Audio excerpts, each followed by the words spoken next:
രാവിലെ ബ്രേക്ക്ഫാസ്റ്റിന് പുട്ടുണ്ടാക്കിയാലേ അതപ്പം അങ്ങ് തീർന്നിട്ടില്ലെങ്കിൽ പിന്നെ അതാരും തൊടില്ല എന്നുള്ളതാണ് സത്യം. കുറച്ച് ദിവസം മുൻപ് റെസ്റ്റോറൻറ്റിൽ പോയ സമയത്താണ് അവിടുത്തെ മെനുവിൽ കണ്ട ഒരു ഐറ്റത്തിൻ്റെ പേരാണ് കോഴി ചിക്കിയ പുട്ട് എന്നുള്ളത് കേട്ടോ.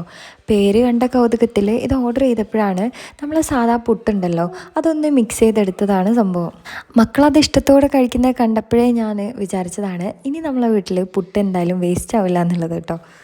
അപ്പോൾ നമുക്കതൊന്ന് സെറ്റാക്കി എടുത്താലോ. വെളിച്ചെണ്ണ ഒന്ന് ചൂടായതിനു ശേഷം സവാള ഇട്ട് കൊടുക്കുക. സവാള അധികം വഴന്നു വരുന്നതിന് മുൻപ് തന്നെ ഒരു മുട്ട പൊട്ടിച്ച് ചിക്കി കൊടുക്കുക. അതൊന്ന് ഏകദേശം ആയി വരുന്ന സമയത്ത് ഉപ്പ് ചേർത്ത് കൊടുക്കുക. ഞാനിവിടെ ബീഫാണ് എടുത്തിട്ടുള്ളത്, ചിക്കൻ ആയാലും എടുക്കാം കേട്ടോ. ബീഫ് അധികം വെന്തതുകൊണ്ടാണ് ഞാനിത് ഒന്ന് മിക്സിയിലിട്ട് ചതക്കിയെടുക്കാതിരുന്നത്, അല്ലെങ്കിൽ ഒന്ന് ചതക്കിയെടുക്കുന്നതായിരിക്കും കുറച്ചും കൂടെ ടേസ്റ്റ് ഉണ്ടാവുക. ഇതിലേക്ക് മസാലപ്പൊടിയായിട്ട് ഗരം മസാലയും ഇറച്ചി മസാല ഇട്ട് കൊടുത്തിട്ടുണ്ട്. കുറച്ച് കുരുമുളക് പൊടി ഇട്ട് കൊടുക്കുക, മല്ലിച്ചപ്പ് ഇട്ട് കൊടുക്കുക. അതിന് ശേഷം ഉണ്ടല്ലോ നമ്മൾ ഈ പൊടിച്ച് വെച്ചിട്ടുള്ള